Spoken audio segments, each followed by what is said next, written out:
नळ राजा त्या राज्यात गेला.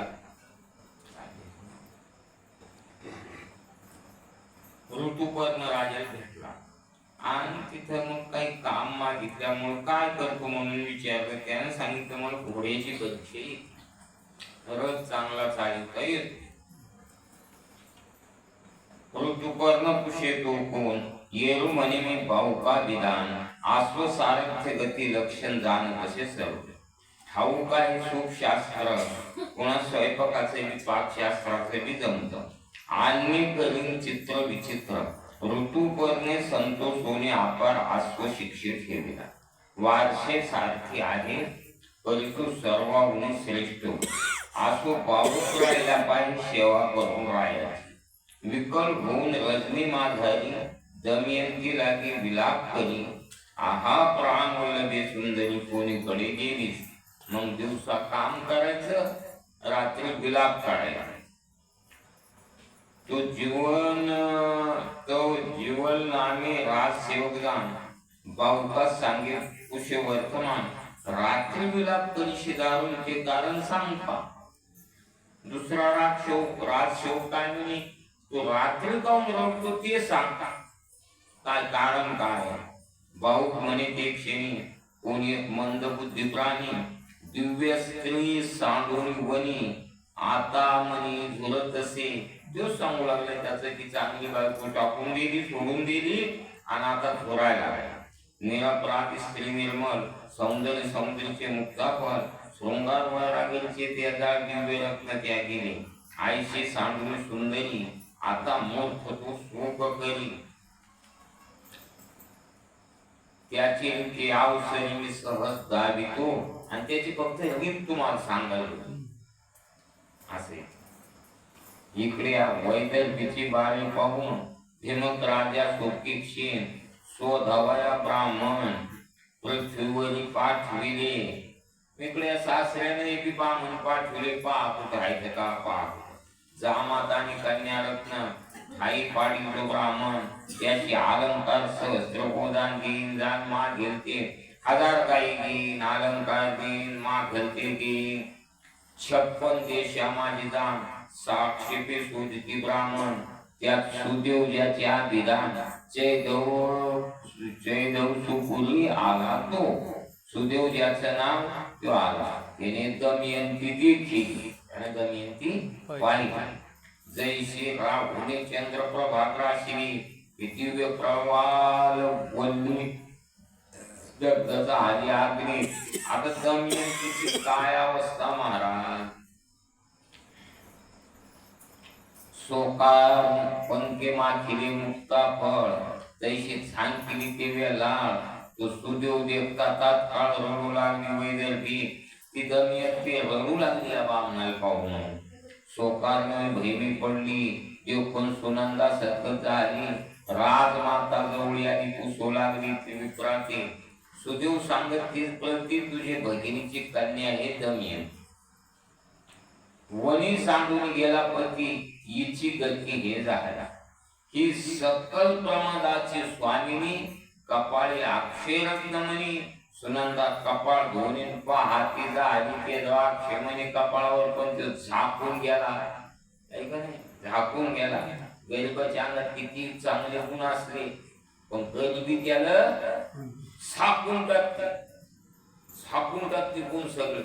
ऐका नाही, एकच गुण पुढे येतो तो गरीब. त्याला कुठं बैठकीत चान्स नाही, सोयऱ्या धायऱ्यात चान्स नाही, कोणी लग्नात पुढे या म्हणत नाही. कशामुळं? फक्त आहे ना. कोणालाच गरिबी नसावं. आता या काळात कोणीच गरीब नाही राहिला आता. ऐका नाही, गरीब कोणीच नाही, फक्त गरीब जो अवगुणी येते. तो भाळी रत्नमणी झळाली, राजमाता पण झिमिटी घाली. म्हणे म्या नाही ओळखली भगिनी कन्या माझी. तिच्या बहिणीची पोरगी असून ओळखली नाही. हे कशाचा परिणाम आहे? तो फक्त गरिबीचा परिणाम आहे, दुर्दशेचा परिणाम आहे. आपल्या जवळची गोष्ट आहे धाडची. देवठ्यात पोरगी दिली. मला माहिती असेल नसेल सांगण्याजोगी गोष्ट आहे. याला मुलगा नव्हता, 8 एकर जमीन द्यायला. मग त्याला काय वाटलं आता आपल्या पोरीलाच द्यावं सगळं आहे. काय करता त्याचा बंगला आहे तिथं त्याचा व्हायचा आणि ते त्याला तिथं आता द्यायचं म्हणल्यावर काय. आणि त्याचा दर्जा उभा राहिला आणि भासा बसलेला आणि त्याचे दोस्त आले दर्जा खोली तेव्हा नौकर ह्यो म्हणला अगं आताच नौकर त्यानं घरी येऊन बायको केली आता पोरग जाईल त्याला मस्त मोठं पोरग आलं ध्यानात तुमच्या कोणाच्या आला असेल ध्यानात कोणाचं नसेल कोण साक्षीत भाकरी खाल्ल्या कोणाचं काय चाललं काय घेणं नाही देणं नाही त्याच्या नसेल बी आलं ध्यानात.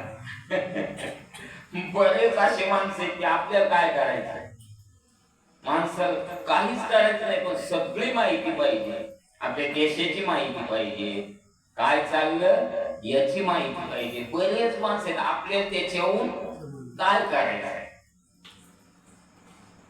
हा अन्याय झाला प्रबळ मूर्खे भगिनी कल्ल्या वेळेला जैसे जवळी असून मुक्ता फळा अंधाप्रती दिशेना. आणि जर दिवस पालटले तर आपोआप चांगल्या घटना घडत चालतात आपोआप. हो दमयंती बोली वचन मातेने पितृप्रहास जाईन संगे देऊन अपार सैन्य वैद्य वैदर्भ्य पुरा पाठविली. दृष्टी न पडता भरता निधीची वस्त्रे आल्या वहनी बैसवून सुंदर निजमायरा पाठविली. पण भ्रतार घेतेपर्यंत वस्त्र घालायचे नाही. दृष्टी देखता दमयंती माता पिता वेगी भेटती. बाळी येऊन गळा पडते नाही अंत शोकाते. सुदेव शांत समजता आता का शोक करिता वृता. नळ शोधावा तत्वता आवडी माझी आवडी. आता रत्न सोडून द्या आता शोध करा. आता एक काम करा आपला तो एक देव करून घ्यावा. देव आपला करा रडता काय ना मेले ते मेले राहिले ते राहिले गेले ते गेले. आपला देव करायचा तेने विन जीवा सुख नव्हे. मग सुदेवा सहस्त्र गोदान पूजेला अलंकार देऊन वैदर्भ म्हणे वीरशेन नंदन. सुधी आकाशत्व माझे वनी हरते दिव्यरत्न. जो कोणी देईल आणून त्यास मी दिव्य वस्त्र अलंकार पूजन सुरभी देईन सहस्त्रवरी. उत्तम गाई 1000 देईन. आसुग्राम गोष पुरे पट्टने द्विशोधिती नळाकारणे. देश योग्य कठीण स्थानी हाती बहुत कुशलत्वे 1000 गाई मिळायचे रत्न मिळायचे त्यासाठी पाहू लागले. त्यात वर्णात नामा ब्राह्मण तो आला आयुध घेऊन. दमयंती ते वर्तमान सांगता झाला ते तिचे. वर्णात नावाचा ब्राह्मण आला आयुध. आयुध्यानं जर परम पवित्र घेतला घरोघरी समाचार. अहो दमयंती तुझे चरित्राचा आले ते सर्व कथेने. सर्व पुरुष ऐकवली करणे प्रत्युत्तर न देते कोणी. पण रास सारखी ऐकून साक्षेपे जवळी पाहता. मी म्हणलं असं काय लोक कोणाला फोन गेलं काय काय काही नाही. अष्टमी गेली, नवमी गेली, दशमी गेली आणि उद्या एकादशी बी. बस 7 वार आहेत. 7 वाराचे 7 दिवस येते हे बी माहित नाही. त्याचे नाम बाबू त्याने तुझ्या गोष्टी ऐकून दे करिता झाला अपार स्वप्न कळत कोणा ते. म्हणे हा दमयंती राणी निरपराध त्यागी कामिनी. प्राण वल्लभा कोणी वने रडत फिरत असेल आणि आता रडू लागला. हा प्रिय गुण धरते गुण गंभीर सौभाग्य सरिते. पती मानस कल्पलते पतिव्रते धन्य तू.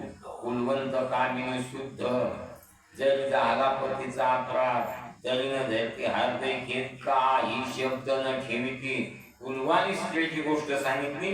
जरी पतीचा अपराध झाला पुन्हा झाला तरी पण हृदयात घेत नाही काही शब्द ठेवत नाही एक शब्द बोलत नाही.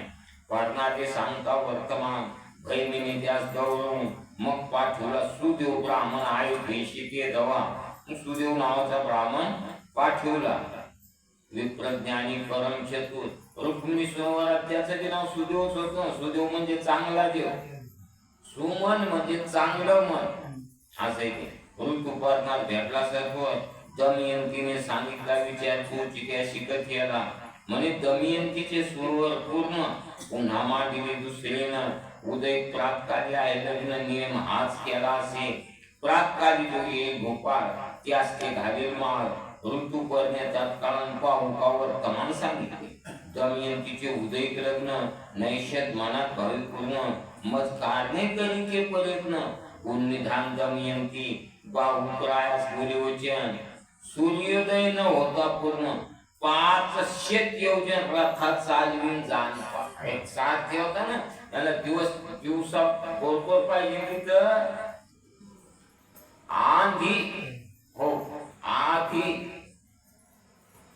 मग समान तुरंग बाबूचे काढले सगळे रोडके के परीक्षेनांगण ऋतू बोलत असे शावकार आमचे मेहण्याचं लग्न केलं आणि तिथं गेलो कोणी गाव मुशीत केलं तुम्हाला माहिती का आमचं गाव किती लांब आहे तुमच्यासारखे म्हातारे म्हणजे पाळदा आणकडे का पलीकडे तुमच्या पलीकडे आणि आम्ही सूर्य लग्न लावलं पाळद्यात जाऊ असं पाहिलं तुला उघडीच पाहिलं ते आम्ही खंड बांधले कशाला गाडीला दांडे हो म्हणे उत्तमा स्वरत्ने टाकून एक रूढ आणि निवडून मग पाहुणा समान तुरंग पाहुके काढले सगळे रूढ केले कोणी क्षीणांगण ऋतुपर्ण बोलत असे म्हणे उत्तम आस्वरत्ने टाकून रूढ आणले निवडून तो पाहू बोले वचन याची परीक्षा मी जाणे काय म्हणतो मग परीक्षा आहे ना केतकीचे लघुपत्रगान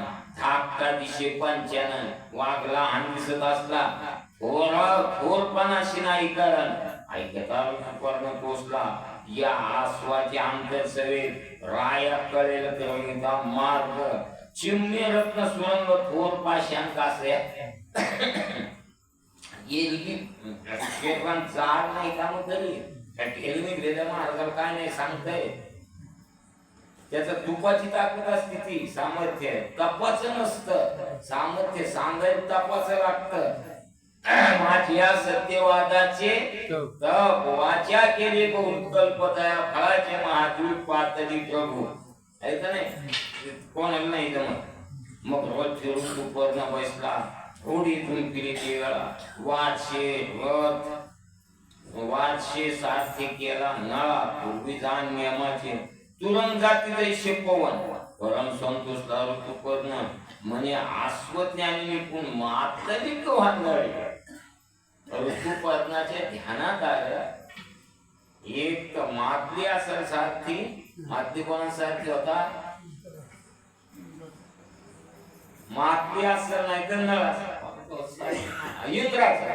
इंद्राचा सारखी मातली एक तर म्हणजे मातली आहे नाही तर नळ उडी असे दुखले ना असे चालायचे मातरी आयुष्य याचे गुण पण शरीर विषयी गुण तर मातरीसारखे येत पण शरीर तर असं कसं झालं याच तो उत्तरीय वस्त्र पडली पडून हे घे म्हणून राव पडलं राजाने सांगितलं घे बोली वचन तू आता शिवजीने राहिली वस किती योजना किती कोसाचा एक योजन 4 कोसाचा 12 योजन केलं घे म्हणून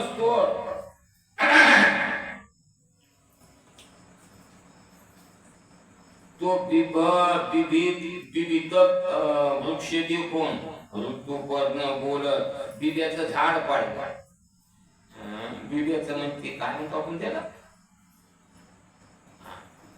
बिबी गोटी बिबीच म्हणतो या वृक्षात फळे पडणे किती बावका तू सांगेन गणती स्थिर करून कधी कौतुकेन रूप बोलत असे बावके उतरून रथातळी फळे या वृक्ष बावके उतरून रथातळी फळे पडणे सर्व मोजली सांगितली तू धर्मेन परम आश्चर्य करू उतरणं ते मोजणं ते बिबे मोजणं ते पान मोजणं कुणाला तोर बसणं हो मग संख्येने विद्या संपूर्ण दुसऱ्या अक्षय हाते ज्ञान 2 विद्या ऋतुपर्ण पाहू का समर्थ मग ते फाशी खेळायची एक विद्या आणि ही एक विद्या मोजायची आस्व परीक्षा ज्ञान भाऊ कापाशी शिके ऋतुपर्ण विद्येने विद्या संपूर्ण सफळता आधी दोघाते बाऊके अक्षय विद्या जाणता हृदयातून कधी निघाला तत्व आता कधी निघाला या ऋतुपर्णा विद्या दिली ती आणि ती विद्या याला मिळाली कधी आता निघाला यानं त्याला विद्या दिली त्यानं याला दिली हो अक्षय हृदय ज्ञान आणि घोडे चालवायचं नळा त्याला दिलं अक्षय हृदय ज्ञान राजाने याला दिलं नळाचे चेरणी ठेवी मातान बोलतात आला मूर्तिमंत कधी निघला म्हणे मी तुझ छळीले बहू कधी म्हणतो मी तुझ खूप छळ म्हणून विविध पुरुष आमंग मग बिबिष म्या म्हणे म्या तू छळले हो हे जो चरित्र श्रवण करी त्यास मी पिढीनायक अर्थ सत्य सत्य त्रिवाचा हे चरित्र जो ऐकेल त्यात मी पिढा करणार नाही असं कधी न सांगितलं मग बिबितकाच्या वृक्षात तत्काळ प्रवेशला तो कधी खड मग तो गेला बिबेचं झाड म्हणून बिबितक वृक्ष अमंगळ छाये समीप न बैसावे म्हणून बिबीच्या झाडात कधी आहे तर बिबीच्या झाडाखाली बसायचं काही काम नाही आता झाड नाही राहिली बिबीची आहे का नाही आयशे वारशे बाऊ ऋतुपर्ण तिथे राहून होऊन वैदर्भ पाहती येऊन तो तिथे काही दिशेना न दिशे काही स्वयंवराची स्थिती कोणी नाही भूपती ऋतुपर्ण देवाची परमलचित झाला आणि बातमीचा आधी तर काहीच नाही तो भैमी प्रति शकून जानवी ती सुचिन्ह मग उपरीवरून चढून रथ गती परीक्षी चिन्ह उलाली महाराज अवघा तो शकून दिनकरवा हृदय देवाचे चिंतन ते सुख शकून झाले उपरीवर जाऊन पाहिलं त्याच्या चेताने दिसला तिथून म्हणे रथ गती जाना नाळा विनय कोणा ध्यान पाहिजे आपल्या मालकाला काय जमतंय हे कोणाला ध्यान पाहिजे आपल्याला पाहिजे ते म्हणतात आपल्याला काय आहे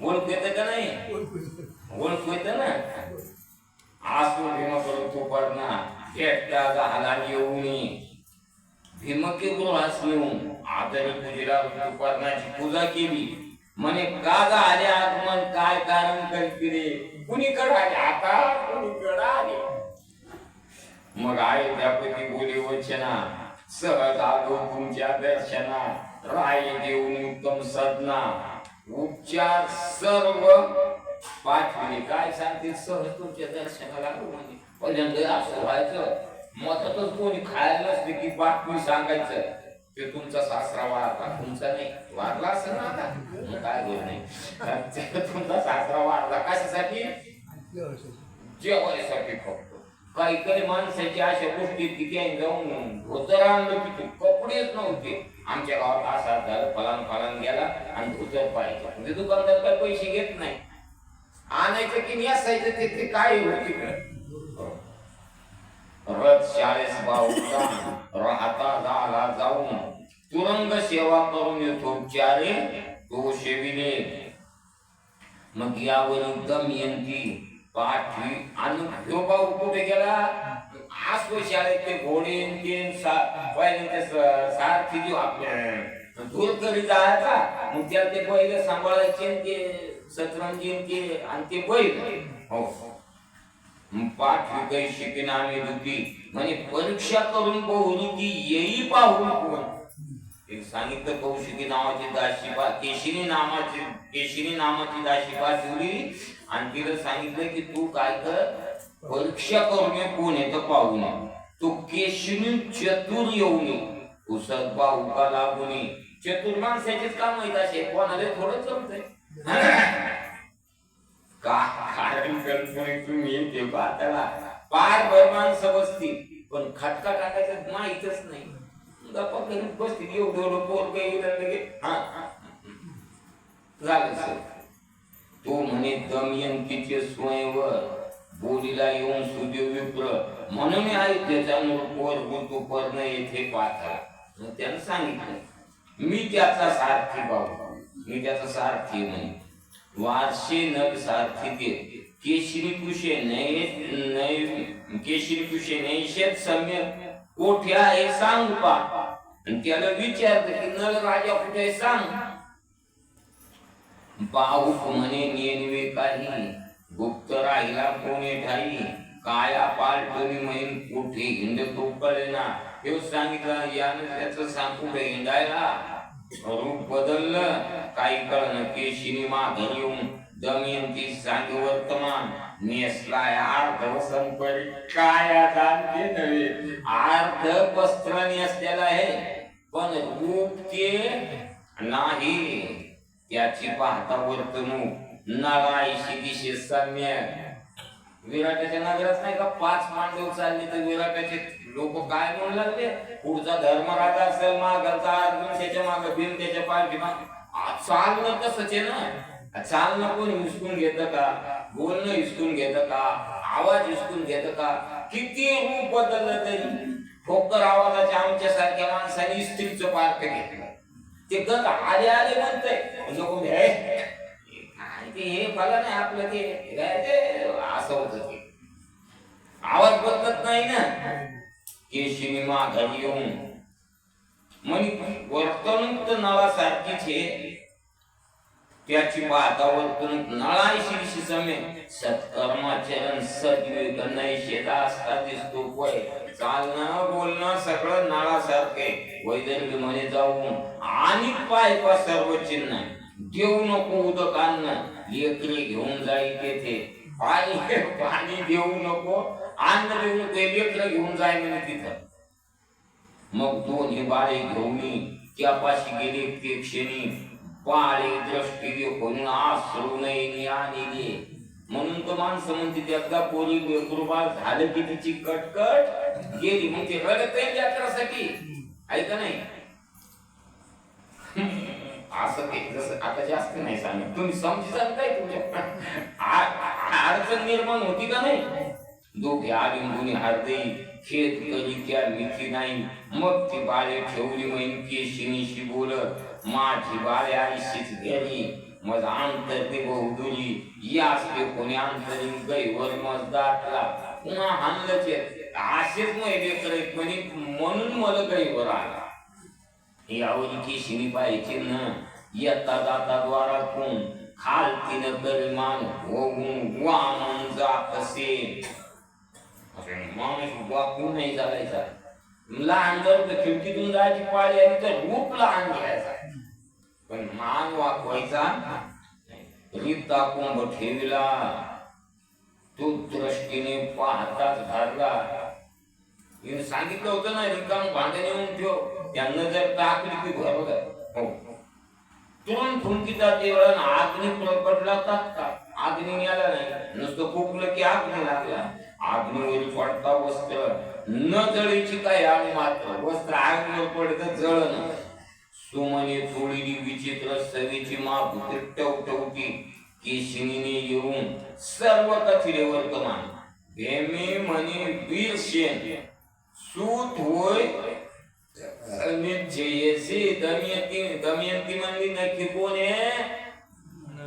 नल राजाच आहे. नक्की नल राजे.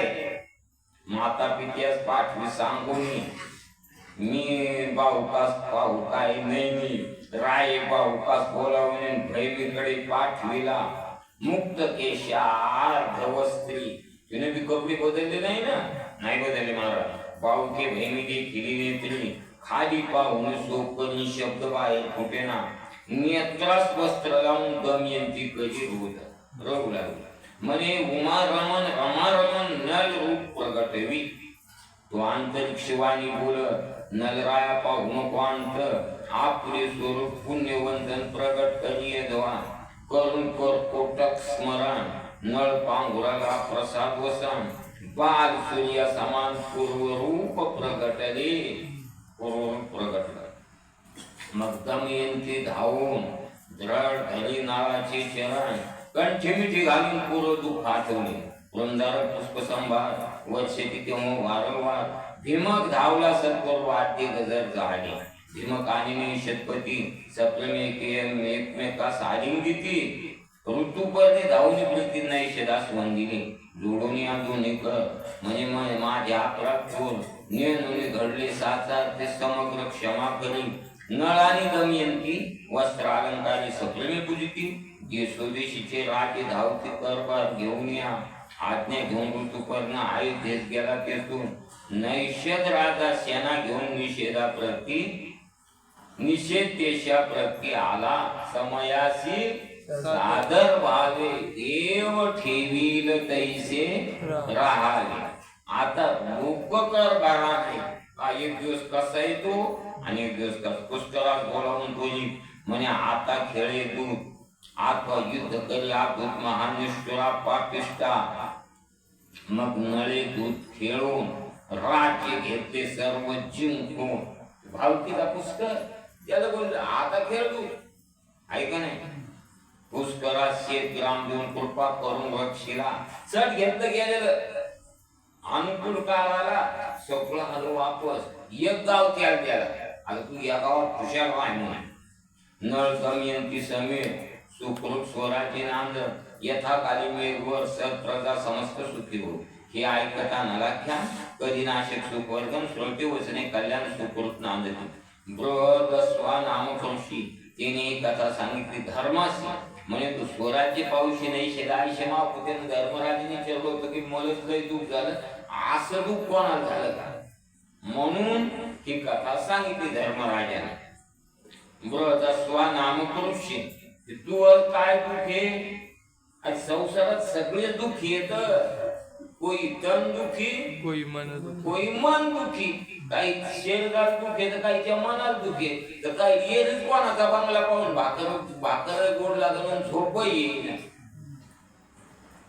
काय झालं म्हणे काय आम्ही गेलो कधी घरी कीर्तनाला तास बसलो म्हणलं काय झालं गड्याचं पोरक पास झालं म्हणे मोह नापास झालं भाऊ ना तुला काही कमी आहे का पण याची आशा आहे तो जसा गडी राहिला तर त्याचं पोरग बी माझ्या पोराच्या काय राहिलं पाहिजे आता असं होत नसतं बाबा बृहदस्वाने अक्षय अर्धय पायी धर्म शिकविले सर्व म्हणे आता गजपुरात जिंकून घे राज्य सर्व हा बृहदस्व नामकानं दूध खेळायचं धर्मराजाला शिकू कसं खेळावं आता जाय म्हणे घे पुन्हा पांडव प्रताप ग्रंथ विशेष त्यात हे नलोपाख्यान सुरस ऐकता संतुष्ट होई मानस आसनास पुण्य जोडे ब्रह्मानंद श्रीधर पंडिता सुनील जोडून नलोपाख्यान वारंवार श्रवण करा आले सुरस पांडव प्रताप ग्रंथ वन करोड व्यास भारत त्यातील सारांश 25व्या कथेला स्वच्छ श्री पांडव प्रताप ग्रंथ वन करोड टीका श्रीधरपूर बृहदस्वाने धर्माप्रत नलोपाख्यान कथेले कुंडली कबरदार